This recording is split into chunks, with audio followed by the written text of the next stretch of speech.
Fathers love to give advice, and it's not always well-timed or eloquent or well-received, but it is always out of love. Growing up, my dad would give us these pearls of advice, and he would repeat them so often that they became second nature.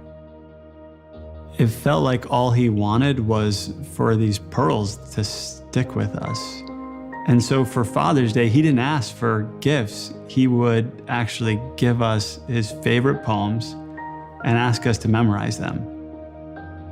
And when I was 12, he handed me a photocopy of perhaps his favorite poem, If, by Rudyard Kipling. And I realized in going through that it was all of these sayings that he had been giving to us our whole life.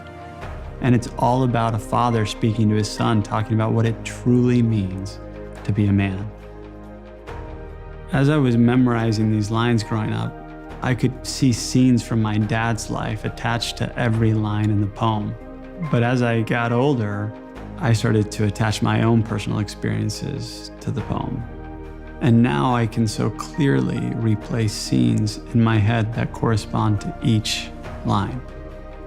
Throughout my life, I've run headfirst into debt, personal health issues, challenges with my own family. And oftentimes, I've wished that my dad were physically right next to me. And when he couldn't be there, the words of this poem were. I feel like he knew that I was going to face trials and struggles, and he was preparing me to face the challenges so that I would have the words to draw upon when I needed them.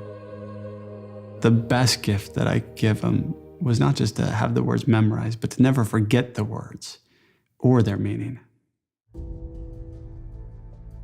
If you can keep your head when all about you are losing theirs and blaming it on you, if you can trust yourself when all men doubt you, but make allowance for their doubting too. If you can dream and not make dreams your master. If you can think and not make thoughts your aim. If you can meet with triumph and disaster. If you can meet with triumph and disaster. And treat those two impostors just the same. Just the same. If you can force your heart and nerve and sinew to serve your turn long after they are gone. Long after they are gone. And so hold on when there is nothing in you. Except the will which says to them, hold on. Hold on.